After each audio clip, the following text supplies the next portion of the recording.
ನಮಸ್ಕಾರ ಎಲ್ರಿಗೂ. ರಾಜ್ಯದಲ್ಲಿ ಕಾಡ್ತಿರುವಂತಹ ದೊಡ್ಡ ಪ್ರಶ್ನೆ ಈ ಮೂಢ ಹಗರಣದಲ್ಲಿ ಏನೆಲ್ಲ ನಡೆದಿದೆ ಅನ್ನುವಂಥದ್ದನ್ನು ನಾವು ಸತ್ಯಾಸತ್ಯತೆಯನ್ನು ತಿಳ್ಕೊಳ್ಳುವಂತಹ ಅವಶ್ಯಕತೆ ಅಗತ್ಯ ತುಂಬಾನೇ ಇದೆ.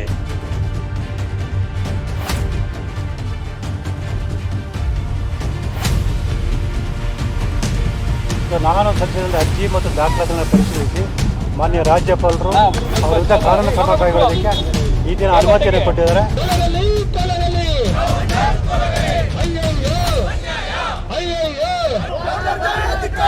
V are ready to argument. 150 document ಕೊಟ್ಟಿದ್ದೀವಿ. ಇದು ಕೊಡ್ತಾರಾ ಇಲ್ಲೋ ಅನ್ನೋದು ಆ ಒಂದು ಗೊಂದಲ ಇದ್ದಿದ್ದು ಕೊಟ್ಟಿದ್ದಾರೆ, ಸಂತೋಷ. ಹಾಗಾದ್ರೆ ನಿಜವಾಗಿಯೂ ಈ ಪ್ರಕರಣದೊಳಗಡೆ ನಡೆದಿದ್ದೇನು, ಆಗಿರೋದೇನು, ದಾಖಲೆಗಳನ್ನೇ ಹೇಳ್ತವೆ. ಆ ದಾಖಲೆಗಳನ್ನು ಕುರಿತಂತೆ ಸ್ವಲ್ಪ ಮಾತಾಡೋಣ. ಮಾನ್ಯ ಸಿದ್ದರಾಮಯ್ಯ ಅವರು ಆ ಒಂದು ರಾಜೀನಾಮೆ ಕೊಟ್ಟರೆ there is no question of resignation. ಮೂಢ ಪ್ರಕರಣದಲ್ಲಿ ಸೈಟಿನ ಹಗರಣದಲ್ಲಿ ಸಂಬಂಧಪಟ್ಟಂಥ ಜಮೀನು ಇದೆಯಲ್ಲ, ಈ ಜಮೀನು ಎಲ್ಲಿಂದ ಬಂತು, ಯಾರದ್ದು? ಭಾಳ ಸ್ಪಷ್ಟವಾಗಿ ನಮಗೆ ಸರ್ಕಾರದ ದಾಖಲೆಗಳು ಇಲ್ಲಿ ಹೇಳ್ತಾ ಇದ್ದಾವೆ. ಈ ದಾಖಲೆಗಳನ್ನು ಗಮನಿಸಿದಾಗ ನಮಗೆ ಮಾಹಿತಿ ಸಿಗುವಂಥದ್ದು ಏನಂತಂದ್ರೆ, ನೋಡಿ, ಈ ದಾಖಲೆ ನಾವು ಗಮನಿಸಿದಾಗ ನಮಗೆ ಗೊತ್ತಾಗುವ ಸ್ಪಷ್ಟ ಒಂದು ಮಾಹಿತಿ ಏನಂತಂದ್ರೆ, ಜವರನ ಮಗ ನಿಂಗ, ಈ ನಿಂಗನಿಗೆ 1935ರಲ್ಲಿ ಈ ಜಮೀನು ಸಿಗುತ್ತೆ. ಸರ್ಕಾರದಿಂದ ಭೂಮಿ ಬೇಕು ಅಂತಂದೇಳಿ ಅವರು ಹರಾಜು ಪ್ರಕ್ರಿಯೆಯಲ್ಲಿ ಭಾಗವಹಿಸ್ತಾರೆ. ಹರಾಜು ಪ್ರಕ್ರಿಯೆಯಲ್ಲಿ ಭಾಗವಹಿಸಿ ನಿಂಗ ಅವರು ಅಲ್ಲಿ ಆ ಹರಾಜು ಪ್ರಕ್ರಿಯೆಯಲ್ಲಿ 1935ರ ಆಗಸ್ಟ್ 15ನೇ ತಾರೀಕು ಏನು ಹರಾಜು ಪ್ರಕ್ರಿಯೆ ನಡೆಯುತ್ತೆ, ಆ ಪ್ರಕ್ರಿಯೆಯಲ್ಲಿ ನಿಂಗ ಅವರು ಭಾಗವಹಿಸಿ ಅದರ ಪ್ರಕಾರ ಕೆಸರೆ ಗ್ರಾಮದ ಸರ್ವೆ ನಂಬರ್ 464ರ 3 ಎಕರೆ 16 ಗುಂಟೆ ಜಮೀನನ್ನು ₹3 ಆಣೆಯನ್ನು ಕೊಟ್ಟು ಆ ಹರಾಜಿನಲ್ಲಿ ಪಡೆದುಕೊಳ್ತಾರೆ. ಆ ಪಡೆದುಕೊಳ್ಳದ ನಂತರದಲ್ಲಿ ಅಕ್ಟೋಬರ್ 13ನೇ ತಾರೀಕು 1935ರಂದು ಸೇಲ್ ಕನ್ಫರ್ಮ್ಡ್ ಆಗುತ್ತೆ. ಅಂದ್ರೆ ಈ ಭೂಮಿ ಜವರನ ಮಗ ನಿಂಗ ಸರ್ಕಾರದ ಹರಾಜು ಪ್ರಕ್ರಿಯೆಯಲ್ಲಿ ತಗೊಂಡ್ರು, ಅದಕ್ಕಾಗಿ ಸೇಲ್ ಕನ್ಫರ್ಮ್ ಆಗಿದೆ. ಇದು ನಿಂಗನ ಭೂಮಿ.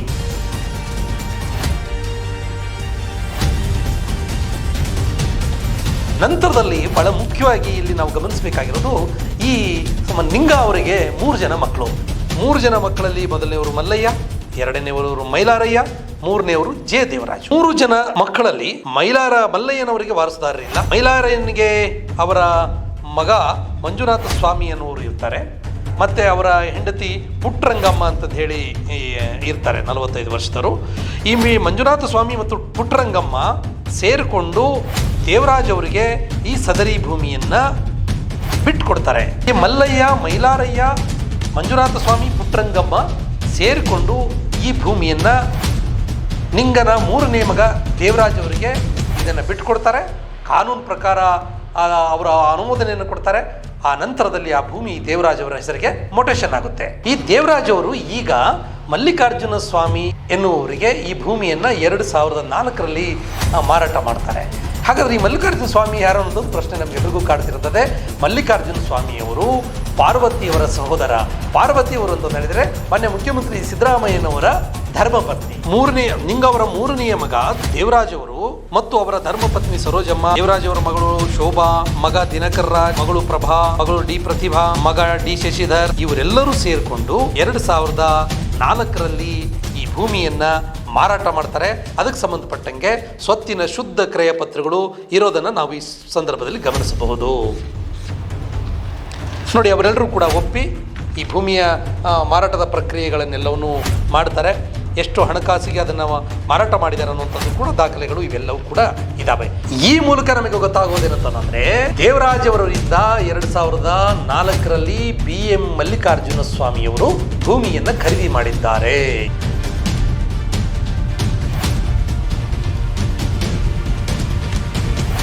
ನಾನು ಸದ್ಯದಲ್ಲಿ ಅರ್ಜಿ ಮತ್ತು ದಾಖಲಾತಿಗಳನ್ನು ಪರಿಶೀಲಿಸಿ ಮಾನ್ಯ ರಾಜ್ಯಪಾಲರು ಅವರ ವಿರುದ್ಧ ಕಾನೂನು ಕ್ರಮ ಕೈಗೊಳ್ಳೋದಕ್ಕೆ ಈ ದಿನ ಅನುಮತಿಯನ್ನು ಕೊಟ್ಟಿದ್ದಾರೆ.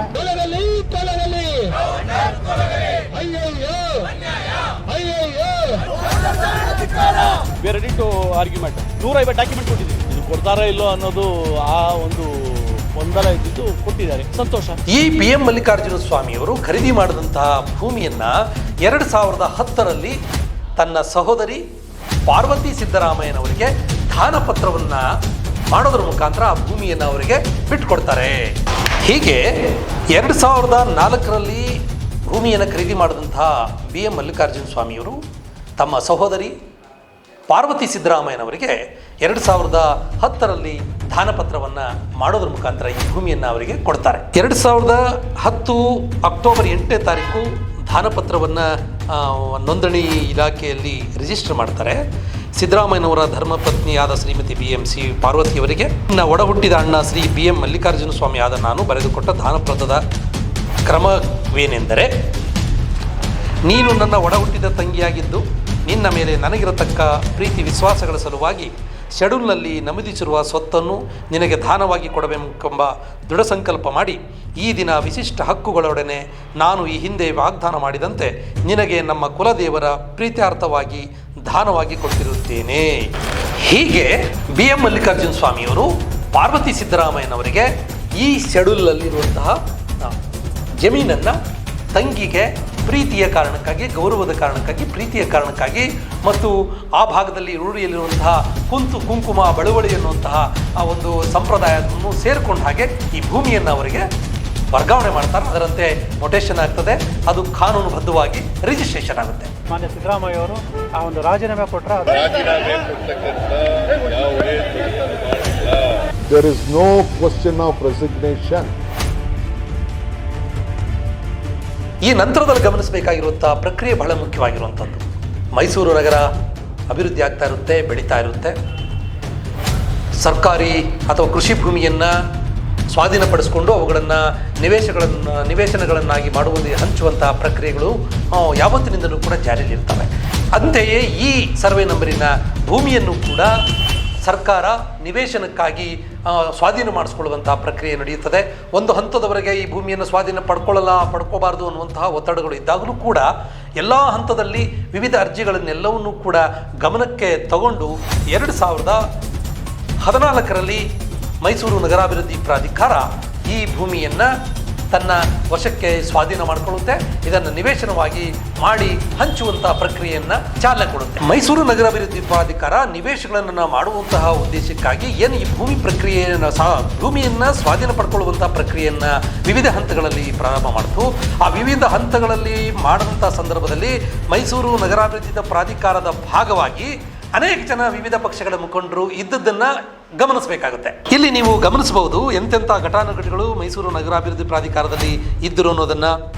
HV ರಾಜೇಶ್ ಅವರು ಅಧ್ಯಕ್ಷರು, ತನ್ವೀರ್ ಸೇಠ್ ಅವರು, ಮರಿತಿಪ್ಪೇಗೌಡರು, SA ರಾಮದಾಸ್ ಅವರು MLA ಆಗಿದ್ದಂಥವರು, GT ದೇವೇಗೌಡರು ಸದಸ್ಯರು ಮತ್ತು MLA ಆಗಿದ್ದಂಥವರು, ಸಂದೇಶ್ ನಾಗರಾಜ್ ಅವರು, ಶ್ರೀಕಂಠೇಗೌಡರು, ಧರ್ಮಸೇನ ಅವರು, ಹರ್ಷವರ್ಧನ್ ಅವರು, ಶ್ರೀಕಂಠಯ್ಯ ಅವರು, ಮಂಜು ಅವರು, ಹೀಗೆ ವಿವಿಧ ಮುಖಂಡರು ಮತ್ತು ಅಧಿಕಾರಿಗಳು ಇದರಲ್ಲಿ ಇರೋದನ್ನು ನಾವು ಗಮನಿಸ್ತೇವೆ.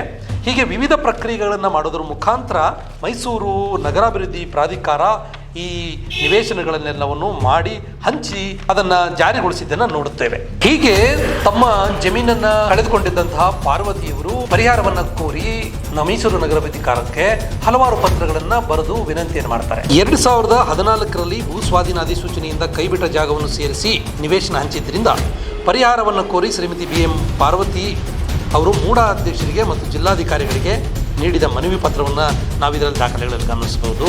ಇವರ ಮನವಿ ಪತ್ರಗಳನ್ನು ಗಮನಿಸಿದಂತಹ ಮೂಡದ ಆಯುಕ್ತರು 2020 ನವೆಂಬರ್ 20ನೇ ತಾರೀಕು, 2020 ಅಕ್ಟೋಬರ್ 14ನೇ ತಾರೀಕು, ಆಮೇಲೆ 7ನೇ ತಾರೀಕು ಡಿಸೆಂಬರ್ 20ರಂದು ಮಾಡಿರುವ ನಿರ್ಣಯಗಳನ್ನು ಗಮನಿಸಿಕೊಂಡು ಆ ನಂತರದಲ್ಲಿ ಮೂಡ ಒಂದು ನಿರ್ಣಯಕ್ಕೆ ಬಂದು ಅಭಿವೃದ್ಧಿಪಡಿಸಿದ 3 ಎಕರೆ 16 ಗುಂಟೆಯ ಜಮೀನಿನ ಬದಲಾಗಿ 38,284 ಚದರ ಅಡಿ ನಿವೇಶನ, ಅಂದರೆ ಸುಮಾರು ಒಂದು 14 ಸೈಟ್ಗಳಷ್ಟು ಪ್ರಮಾಣದ ಸೈಟ್ ನಿವೇಶನಗಳನ್ನು ಶ್ರೀಮತಿ ಪಾರ್ವತಿ ಸಿದ್ದರಾಮಯ್ಯನವರಿಗೆ ಕೊಡೋದಕ್ಕೆ 21ನೇ ಇಸ್ವಿ ಡಿಸೆಂಬರ್ 30ನೇ ತಾರೀಕಿನಂದು ಆದೇಶ ಮಾಡಿದ್ದಾರೆ.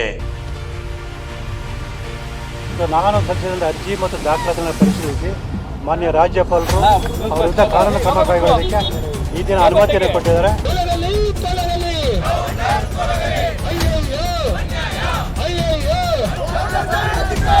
ಬಂಧುಗಳೇ, ಇದ್ರ ಮುಖಾಂತರ ಗೊತ್ತಾಗೋದೇನಂತಂದ್ರೆ ಪಾರ್ವತಿ ಸಿದ್ದರಾಮಯ್ಯನವರಿಗೆ ಬಹಳ ಸ್ಪಷ್ಟವಾಗಿ ಕಾನೂನುಬದ್ಧವಾಗಿ ಅವರಿಗೆ ಅವರ ಜಮೀನನ್ನು ಕಳ್ಕೊಂಡ ಕಾರಣಕ್ಕಾಗಿ ಅದಕ್ಕೆ ಪರ್ಯಾಯವಾಗಿ ಪರಿಹಾರಾತ್ಮಕವಾಗಿ ಕಾನೂನಾತ್ಮಕವಾಗಿ ಬದಲಿ ನಿವೇಶನವನ್ನು ಸರ್ಕಾರ ಅಥವಾ ಮೂಡ ಕೊಟ್ಟಿರುವಂಥದ್ದು ಕಾನೂನಾತ್ಮಕವಾಗಿದೆ. ಅದಕ್ಕೆ ಇವೆಲ್ಲ ದಾಖಲೆಗಳು ಹೇಳ್ತಾ ಇದ್ದಾವೆ. ಇದನ್ನು ಗಮನಿಸಬೇಕು. We are ready to argument. 150 document ಕೊಟ್ಟಿದ್ದೀವಿ. ಇದು ಕೊಡ್ತಾರಾ ಇಲ್ಲೋ ಅನ್ನೋದು ಆ ಒಂದು ಗೊಂದಲ ಇದ್ದಿದ್ದು ಕೊಟ್ಟಿದ್ದಾರೆ. ಸಂತೋಷ. ಮಾನ್ಯ ಸಿದ್ದರಾಮಯ್ಯ ಅವರು ಆ ಒಂದು ರಾಜೀನಾಮೆ ಕೊಟ್ಟರೆ There is no question of resignation. ಬಹಳ ಸ್ಪಷ್ಟವಾಗಿ ಈ ಪ್ರಕರಣದಲ್ಲಿ ಗೊತ್ತಾಗೋದೇನಂತಂದ್ರೆ, ಜವರನ ಮಗ ನಿಂಗನಿಂದ ಅವರ ಮಕ್ಕಳಾದ ದೇವರಾಜ್ ಅವರಿಂದ ಆ ನಂತರದಲ್ಲಿ ಇದು ಮುಂದುವರೆದು ಮಲ್ಲಿಕಾರ್ಜುನ ಸ್ವಾಮಿ ಅವರಿಂದ ಅವರ ಸಹೋದರಿ ಪಾರ್ವತಿ ಸಿದ್ದರಾಮಯ್ಯನವರಿಂದ ಮೈಸೂರು ನಗರಾಭಿವೃದ್ಧಿ ಪ್ರಾಧಿಕಾರಕ್ಕೆ ಈ ಜಮೀನು ಪರಿವರ್ತನೆಗೊಂಡು ಸ್ವಾಧೀನಗೊಂಡು ನಿವೇಶನವಾಗಿ ಹಂಚಿಕೆಯಾಗಿದೆ, ಕಾನೂನುಬದ್ಧವಾಗಿ ಆಗಿದೆ. ಇದರಲ್ಲಿ ಯಾವುದೇ ಅಕ್ರಮಗಳು ನಡೆದಿಲ್ಲ, ಇದರಲ್ಲಿ ಯಾವುದೇ ಮೋಸ ನಡೆದಿಲ್ಲ, ಇದರಲ್ಲಿ ಯಾವುದೇ ದಾಖಲಾತಿಗಳನ್ನು ತಿರುಚಿಲ್ಲ. ಇದಕ್ಕೆ ಸ್ಪಷ್ಟವಾದಂಥ ಮಾಹಿತಿ. ತಮ್ಮ ಸ್ವಂತ ಜಮೀನನ್ನು ಕಳ್ಕೊಂಡಿರುವಂತಹ ಪಾರ್ವತಿಯವರಿಗೆ ಬದಲಿ ನಿವೇಶನವನ್ನು ಅವರಿಗೆ ಪರಿಹಾರಾತ್ಮಕವಾಗಿ ಸರ್ಕಾರ ಕೊಟ್ಟಿದ್ದು ಕೂಡ ಕಾನೂನಾತ್ಮಕವಾಗಿದೆ. ಇದರ ಬಗ್ಗೆ ಸ್ಪಷ್ಟತೆ ಇದೆ, ದಾಖಲೆಗಳಿದ್ದಾವೆ. ಆದರೆ ಇಲ್ಲಿ ಗಮನಿಸಬೇಕಾಗಿರುವಂಥ ಅಂಶ ಏನಂತಂದರೆ, ಇದು ಎಲ್ಲವೂ ಕಾನೂನಾತ್ಮಕವಾಗಿದ್ದರೂ ಕೂಡ BJPಯವರು ಇಲ್ಲೇನೋ ಅಕ್ರಮ ನಡೆದಿದೆ ಅಂತ ಹೇಳುತ್ತಾರೆ. ಗಮನಿಸಬೇಕಾಗಿರೋದು, ನಗರಾಭಿವೃದ್ಧಿ ಪ್ರಾಧಿಕಾರದ ಜವಾಬ್ದಾರಿ ಹುದ್ದೆಗಳನ್ನು ನಿಭಾಯಿಸಿದಂಥವ್ರು ಅವಾಗ BJPಯವರು, ಸರ್ಕಾರದ ನಗರಾಭಿವೃದ್ಧಿ ಇಲಾಖೆಯನ್ನು ನಿಭಾಯಿಸಿದಂಥವರು JDS ಮತ್ತು BJPಯವರು ಅನ್ನುವಂಥದ್ದನ್ನು ಗಮನ ಇಟ್ಕೊಳ್ಬೇಕು. ಅವರ ಅವಧಿನಲ್ಲೇ ಈ ಸ್ವಾಧೀನದ ಪ್ರಕ್ರಿಯೆಗಳು, ನಿವೇಶನ ಹಂಚಿಕೆ ಪ್ರಕ್ರಿಯೆಗಳು ಎಲ್ಲ ನಡೆದಿದ್ದಾವೆ ಅಂತಂದರೆ, ತಾವು ಮಾಡಿದಂಥ ಕೆಲಸದ ವಿರುದ್ಧವೇ ಇವತ್ತು ತಾವು BJPಯವರು ಬೀದಿಯಲ್ಲಿದ್ದಾರೆ. ಇದು ಎಷ್ಟು ನಿಜ, ಎಷ್ಟು ಸುಳ್ಳು ಮತ್ತು ಯಾತಕ್ಕಾಗಿ ಅಂತಂದರೆ ನಾವು ಗಮನಿಸಬೇಕಾಗುತ್ತೆ. ಎರಡನೇ ಅಂಶವನ್ನು ಇಲ್ಲಿ ಗಮನಿಸಬೇಕಾಗಿರೋದು ಬಹಳ ಬೇಜಾರದ ಸಂಗತಿ ಏನಂತಂದರೆ, ಈ ಪ್ರಕರಣದಲ್ಲಿ ಯಾವುದೇ ಹುರುಳಿಲ್ಲ ಅಂತ ಗೊತ್ತಿದ್ರೂ ಕೂಡ ರಾಜ್ಯಪಾಲರನ್ನ ತಂದು ಇಲ್ಲಿ ಬಕರಾ ಮಾಡಲಾಗ್ತಾ ಇದೆ. ಕರ್ನಾಟಕವನ್ನು ಗೆಲ್ಲಬೇಕು ಅಂತೇಳಿ BJP ಭಾಳ ಹರಸಾಹಸವನ್ನು ಮಾಡಿತು. ಆದರೆ because of Siddaramaiah, because of DK Shivakumar ಅವರ ಮತ್ತು ಕಾಂಗ್ರೆಸ್ಸಿನ ರಾಜಕೀಯ ಸಂಘಟನಾ ಕಾರಣಕ್ಕಾಗಿ ಇವತ್ತು 136 ಸೀಟ್ಗಳನ್ನು ಪಡೆದುಕೊಂಡು ಸ್ಪಷ್ಟವಾದಂಥ ಸರ್ಕಾರ ರಚನೆ ಮಾಡಿದ್ದಾರೆ. ಅದನ್ನು ಸಹಿಸಿಕೊಳ್ಳೋಕ್ಕಾಗದೆ ಇಡೀ ದಕ್ಷಿಣ ಭಾರತದಲ್ಲಿ ಈ ಕಾಂಗ್ರೆಸ್ಸನ್ನು, ಕರ್ನಾಟಕವನ್ನು ದುರ್ಬಲಗೊಳಿಸಿದರೆ ಅಷ್ಟೂ ರಾಜ್ಯಗಳನ್ನು ಹಿಡಿತದಲ್ಲಿಟ್ಟುಕೊಳ್ಳಬಲ್ಲುವಂಥ ಷಡ್ಯಂತ್ರದ ಭಾಗವಾಗಿ ಇವತ್ತು ರಾಜಭವನದ ದುರ್ಬಳಕೆ ಆಗ್ತಾ ಇದೆ. ಕೇಂದ್ರ ಸರ್ಕಾರ ರಾಜಭವನವನ್ನು ದುರುಪಯೋಗ ಪಡಿಸಿಕೊಂಡು ರಾಜ್ಯ ಸರ್ಕಾರವನ್ನು ಅಸ್ಥಿರಗೊಳಿಸುವಂತಹ ದುಸ್ಸಾಹಸಕ್ಕೆ ಕೈ ಹಾಕಬಾರ್ದು ಅನ್ನುವಂಥದ್ದು ನನ್ನ ವಿನಂತಿ.